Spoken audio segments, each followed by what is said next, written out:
नमस्कार साथियों, मैं हरेंचार आपका अपने चैनल आरएल देसी स्टडी रिव्यू में आपका हार्दिक स्वागत करता हूं। बच्चों, जैसा आप सब लोग जानते हो कि मैं हर संडे को मॉक का एनालिसिस लेकर आता हूं एसएससी जीडी के लिए। और आज फिर मैं जीएस का एनालिसिस लेकर आपके सामने हूं। तो हम लोग आपके साथ बिना समय गवाए इसको प्रारंभ करते, लेकिन उससे पहले मुझे उम्मीद और आशा करता हूँ कि आप लोगों की तैयारी है जो बहुत बेहतरीन और शानदार चल रही होगी। तो आप लोग देखिए कि अगर बात की जाए तो यहाँ पहला क्वेश्चन आपके सामने है। और अरब सागर निम्नलिखित में से किस महासागर का विस्तार है? ऑप्शन ए प्रशांत महासागर, ऑप्शन बी दक्षिणी महासागर, ऑप्शन सी आर्कटिक महासागर और ऑप्शन डी हिंद महासागर। तो जैसा आप सब लोग जानते हो कि अपना इंडिया है, उसमें सबसे इम्पोर्टेंट बात यह है कि आप लोग जानते हो कि इधर साइड में आपका अरब सागर है। कौन सा है? अरब सागर है। क्लियर है यहाँ तक सबका? और इधर बंगाल की खाड़ी है, इधर बंगाल की खाड़ी है। अब सबसे महत्वपूर्ण बात क्या है? ये बंगाल की खाड़ी है, ये हिंद महासागर है, ये हिंद महासागर है। तो आप लोग देखोगे कि इसमें जो अरब सागर है ना, वो इसी का पार्ट है, क्योंकि यहाँ हिंद महासागर ही नजदीक है। भाई यहाँ पर प्रशांत महासागर या दक्षिणी आर्कटिक महासागर तो यहाँ है नहीं, तो ये हिंद महासागर का ही हिस्सा है। तो इस क्वेश्चन का राइट आंसर ऑप्शन डी है। नेक्स्ट क्वेश्चन आपके सामने है। विल्हेम कॉनराड रॉयंटजन ने क्या खोज किया था? ऑप्शन ए ऊष्मागतिकी, option B X-ray, option C विद्युत बल्ब और ऑप्शन डी विद्युत आवेश का संरक्षण। तो इस क्वेश्चन का राइट आंसर ऑप्शन बी है। एक्सरे की खोज जो की थी कॉनराड रॉयंटजन ने की थी। क्लियर है ना बच्चों? मेरी क्लास कैसी लग रही है आपको? और मुझे कमेंट बॉक्स में अवश्य बताएं, लाइक करें और ज्यादा से ज्यादा शेयर करें, जिससे कुछ और बच्चों का भी भला हो सके। नेक्स्ट क्वेश्चन आपके सामने। 10 जनवरी को विश्व हिंदी दिवस मनाया जाता है। यह पहली बार औपचारिक रूप से कब मनाया गया था? ऑप्शन ए 2003, ऑप्शन बी 1977 और ऑप्शन सी 1995। इसमें मैं आपको बता दूं, इस क्वेश्चन का राइट आंसर 2006 है। क्या है? 2006 में पहली बार विश्व हिंदी दिवस मनाया गया था। तो ऑप्शन डी में ये हो सकता है, और ये आप लोग देख लेना। क्लियर है ना? तो इस क्वेश्चन का राइट आंसर ऑप्शन डी में यहाँ लिख देता हूं, 2006 है। क्लियर है ना सबका? तो इस क्वेश्चन का राइट आंसर 2006 है। नेक्स्ट क्वेश्चन आपके सामने। भारत में वित्तीय वर्ष की अवधि कितनी है? प्रत्येक वर्ष 1 अप्रैल से प्रारंभ होकर 31 मार्च तक। ऑप्शन बी प्रत्येक वर्ष 1 अप्रैल से प्रारंभ होकर 31 दिसंबर तक। ऑप्शन सी प्रत्येक वर्ष 1 जनवरी से प्रारंभ होकर उसी वर्ष 31 दिसंबर तक।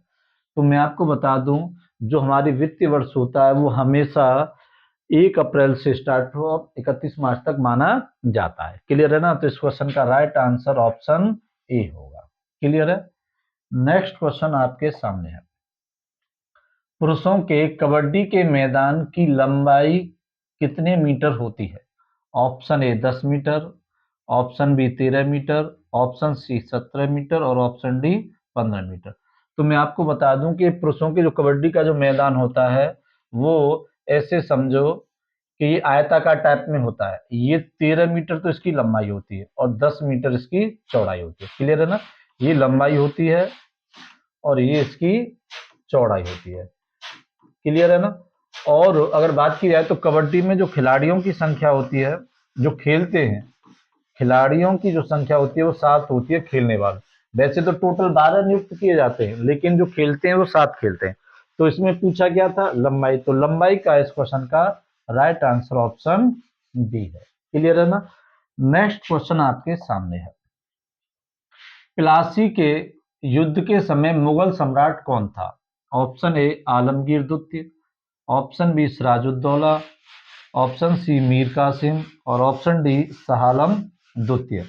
तो मैं आपको बता दूं, इस क्वेश्चन का राइट आंसर ऑप्शन ए है, आलमगीर द्वितीय।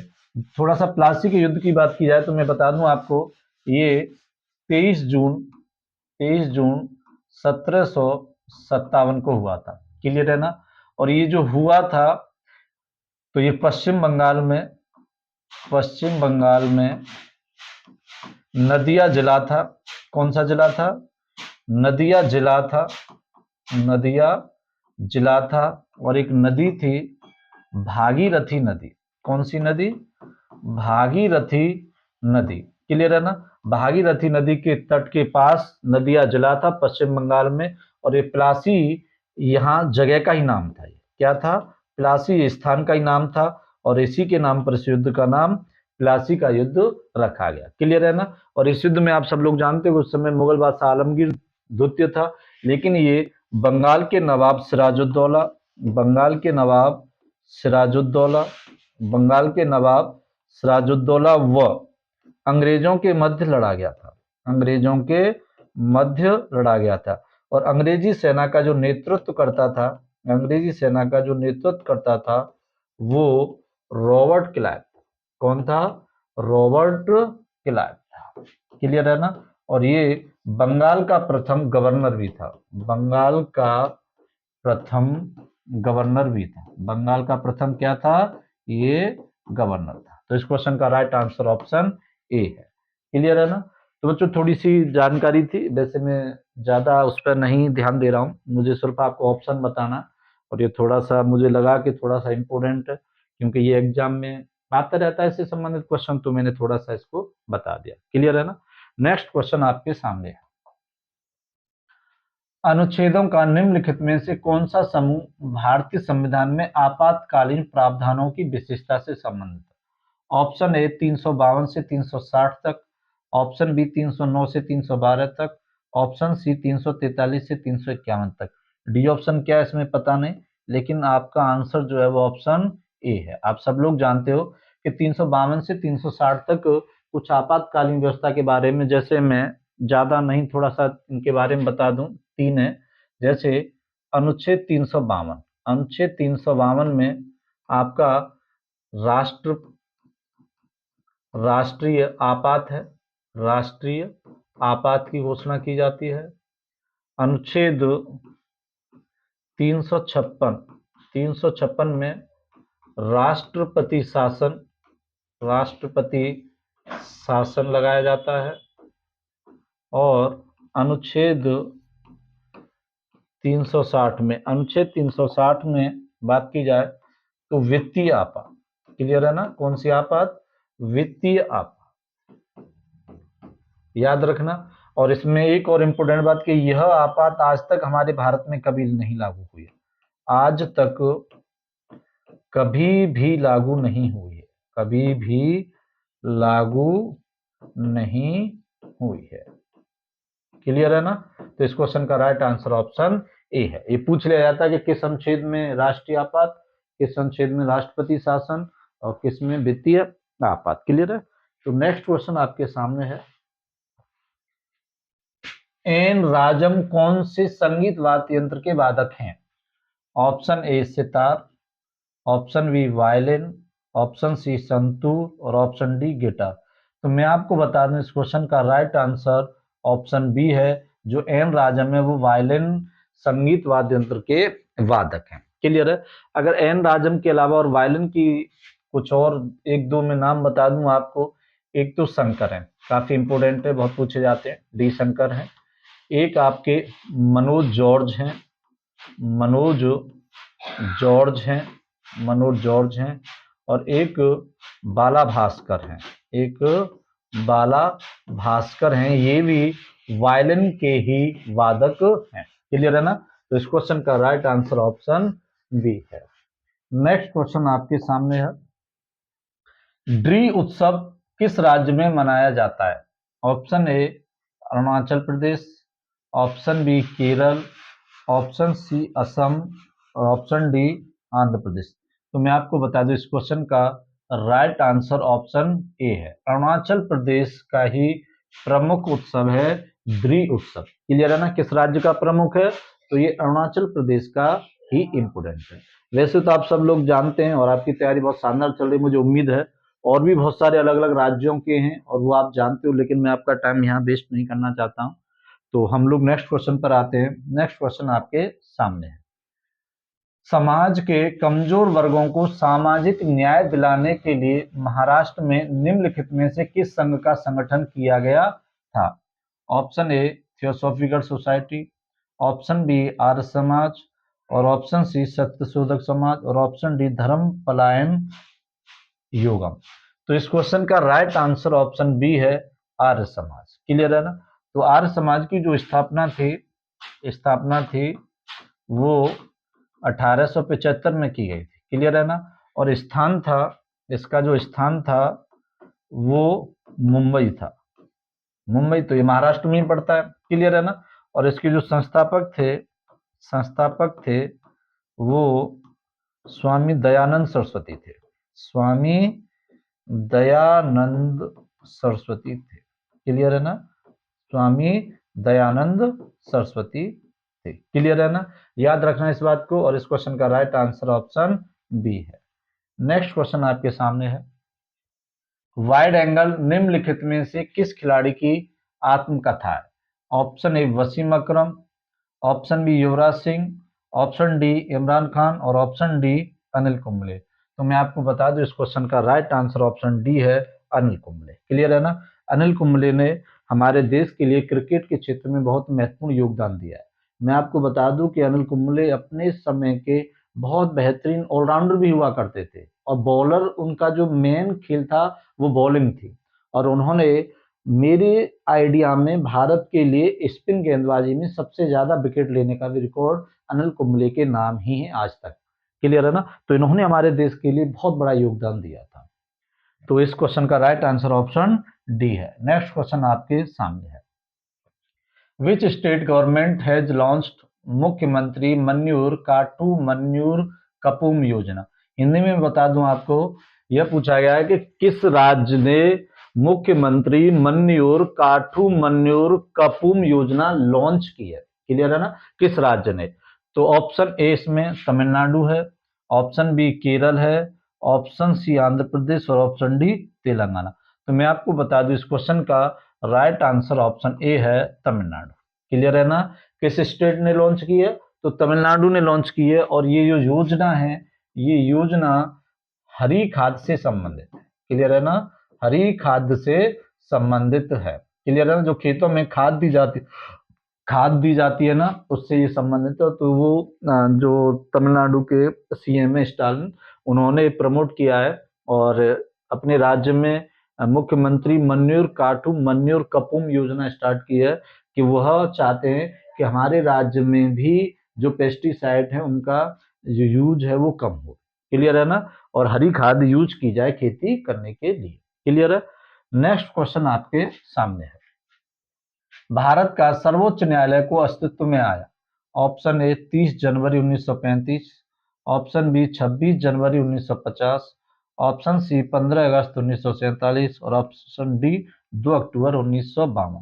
तो मैं आपको बता दूं इस क्वेश्चन का राइट आंसर ऑप्शन बी है 26 जनवरी 1950 को ही भारत का सर्वोच्च न्यायालय अस्तित्व में आया था। स्वतंत्र भारत की बात की जाए, वैसे तो भारत में सबसे पहले 1773 के रेगुलेटिंग एक्ट के तहत भारत कि कलकत्ता में सर्वोच्च न्यायालय की स्थापना की गई थी। हाँ, याद रखना इस बात को। जरा थोड़ा सा बता दूं मैं कि जो भारत में जो सबसे पहले सर्वोच्च न्यायालय की स्थापना की गई थी, सर्वोच्च न्यायालय की जो स्थापना की गई थी, सर्वोच्च न्यायालय की स्थापना की गई थी, वो 1773 के रेगुलेटिंग एक्ट के तहत, किसके तहत? रेगुलेटिंग एक्ट के तहत की गई थी। क्लियर है ना। और कहाँ की गई थी? ये कलकत्ता में की गई थी। कहाँ की गई थी? कलकत्ता में की गई थी। और उस समय जो मुख्य न्यायाधीश था, जो मुख्य न्यायाधीश था वो एमपे था। कौन था? एमपे था। जबकि 3 और न्यायाधीश थे, जिसमें चैम्बर,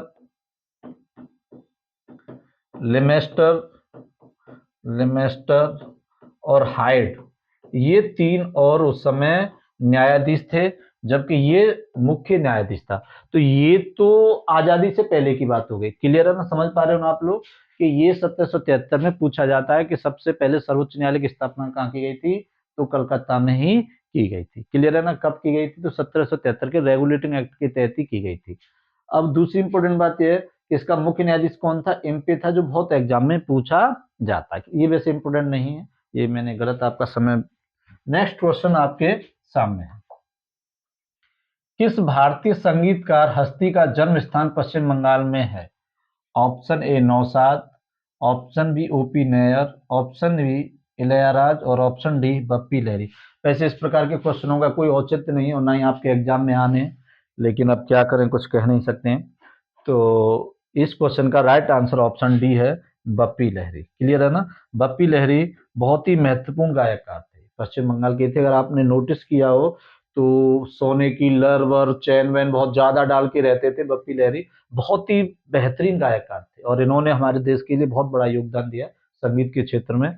तो इनका जो जन्म था वो पश्चिम बंगाल में ही हुआ था। क्लियर है ना? नेक्स्ट क्वेश्चन आपके सामने है।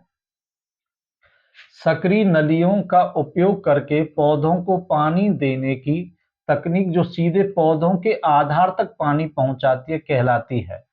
ऑप्शन ए छिड़काव सिंचाई, ऑप्शन बी नहर सिंचाई, ऑप्शन बी सी ड्रिप सिंचाई और ऑप्शन डी सतही सिंचाई। तो मैं आपको बता दूं इस क्वेश्चन का राइट आंसर ऑप्शन सी है, ड्रिप सिंचाई है। जिससे जैसे मान लो कि ये पौधे होते हैं और ऐसे पौधे बने होते हैं और यहाँ इनके आधार में जड़ में ही ऐसे एक पाइपलाइन बिछा दी जाती है और इनमें से ऐसे ये निकले हुए होते हैं और ये यहाँ पर इनके जो आधार में या जड़ों में ही पानी ड्रिप करके निकलता रहता है, टपक टपक के। इसे टपक विधि भी कहते हैं, याद रखना इसको। ड्रिप सिंचाई को टपक सिंचाई भी कहते हैं। क्लियर है ना? तो इस क्वेश्चन का right answer option C. Next question आपके सामने है। भारत का राष्ट्रीय सुरक्षा सलाहकार किसे नियुक्त किया है? ये तो आप सब लोगों को पता ही होगा, बहुत चर्चा में रहते हैं हमेशा। Option A Manoj Pande, option B Ratan Chaudhary, option C Ajit Doval और ऑप्शन डी विवेक शुक्ला। तो इस क्वेश्चन का तो राइट आंसर ऑप्शन सी है, अजीत डोभाल ही हैं, जो बहुत लंबे समय से भारत के राष्ट्रीय सुरक्षा सलाहकार भी हैं। क्लियर है ना? नेक्स्ट क्वेश्चन आपके सामने है। जब आरबीआई रेपो दर को कम करने का निर्णय लेता है तो मुद्रा आपूर्ति पर क्या प्रभाव पड़ता है? मैं बता दूं, रेपो दर एक ऐसी दर होती है जो आरबीआई होता है वो बैंकों को जो जिस दर पर पैसा देता है उसे हम रेपो दर कहते हैं। तो याद रखना कि ये रेपो दर जो है वो तरलता को घटाती बढ़ाती है। तरलता का मतलब होता है कि पैसे, मतलब कैश में पैसे का आवागमन, उसको हम तरलता से इंडिकेट करते हैं। तो इसमें ऑप्शन ए में कमी होगी, ऑप्शन बी बढ़ोतरी होगी, ऑप्शन सी अप्रभावित रहेगी और ऑप्शन डी शुरू में स्थिर रहेगी और फिर कमी होगी। तो मैं आपको बता दूं, जब अगर दर को कम किया जाता है तो हमेशा आपूर्ति बढ़ती है और दर को बढ़ाया जाता है तो आपूर्ति कम होती है। तो यहाँ दर जब कम हो रही है तो आपूर्ति में क्या होगा? बढ़ोतरी होगी। इसलिए इस क्वेश्चन का राइट आंसर ऑप्शन बी होगा। क्लियर है ना? नेक्स्ट क्वेश्चन आपके सामने है। पीने के पानी की बोतलें और कई अन्य घरेलू सामान बनाने में प्रयुक्त होने वाली कठोर प्लास्टिक में निम्नलिखित में से कौन सा रासायनिक यौगिक मौजूद होता है? Option A bisphenol, option B trifluorine, option C chromelum और ऑप्शन डी हेप्टाक्लोर। तो मैं आपको बता दूं, जो जो पानी की बोतलों में जो प्लास्टिक यूज होता है इसमें कई प्रकार का होता है। एक तो होता है पीवीसी, पॉलीविनाइल क्लोराइड होता है। एक इसमें एंटी मनी भी यूज होता है। क्या होता है? एंटी मनी भी यूज होता है। इसके अलावा इसमें लेड भी यूज होता है। क्लियर है ना? इसके अलावा इसमें पॉलीस्टाइनिन भी यूज होता है, पॉलीस्टाइनिन भी यूज होता है। उसके अलावा इसमें बिस्फेनॉल यूज होता है। उसके अलावा इसमें बिस्फेनॉल भी यूज होता है। क्लियर है ना? तो इस क्वेश्चन में आप देख रहे हो कि इसमें बिस्फेनॉल इस क्वेश्चन का राइट आंसर हो जाएगा। क्लियर है ना? तो इस क्वेश्चन का right answer option A. Next question आपके सामने है। What is India rank in global peace index? वह यह पूछ रहा है कि भारत की जो रैंक है ग्लोबल पीस इंडेक्स, विश्व शांति सूचकांक, विश्व शांति सूचकांक में भारत की जो रैंक है वो 2024 में क्या रही है? तो option A 126, option B 129, option C 116 और ऑप्शन डी 136। तो इस क्वेश्चन का राइट आंसर ऑप्शन सी है, 116 2024 में रही है। क्लियर है ना? नेक्स्ट क्वेश्चन और आज का अंतिम क्वेश्चन आपके सामने है।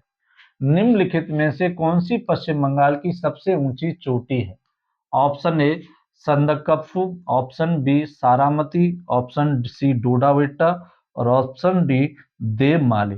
तो इस क्वेश्चन का राइट आंसर ऑप्शन ए है। पश्चिम बंगाल की जो सबसे ऊंची चोटी है वो संदकफू है। क्लियर है ना। और ये इसकी अगर हाइट की बात की जाए, ऊंचाई की बात की जाए, तो 3636 फीट है। क्लियर है ना। और इसमें दूसरी इंपोर्टेंट बात यह है कि ये पश्चिम बंगाल के दार्जिलिंग में स्थित है। कहाँ पर है? पश्चिम बंगाल के दार्जिलिंग में स्थित है। क्लियर है। और इस चोटी से वैसे जो विश्व की सबसे ऊंची चोटी हैं उनको भी बड़ी आसानी से, 3-4 चोटी हैं, उनको आप लोग बड़ी आसानी से देख सकते हो। क्लियर है ना। अच्छा, इसमें एक दो पॉइंट और बता दो। जैसे भारत की सबसे ऊंची चोटी तो आप जानते ही हो। भारत की सबसे ऊंची चोटी, भारत की सबसे ऊंची चोटी K2। क्लियर है ना। और भारत में स्थित, भारत की सबसे ऊंची चोटी, भारत में स्थित भारत की सबसे ऊंची चोटी, तो ये कंचनजंगा, याद रखना, कंचनजंगा है। क्लियर है ना। एक और, दक्षिण भारत की सबसे ऊंची चोटी, दक्षिण भारत की सबसे ऊंची चोटी तो अनाईमुडी है, अनाईमुडी है। क्लियर है ना। तो इस पॉइंटों को याद रखना, ये एग्जाम में आते रहते हैं। तो मेरी क्लास आज आपको कैसी लगी आप मुझे अवश्य कमेंट बॉक्स में अवश्य बताएं। और हम हर संडे को ऐसे ही मॉक एनालिसिस लेकर आपके सामने आते हैं, और फिर अगले संडे को आएंगे। तो जब तक के लिए नमस्कार।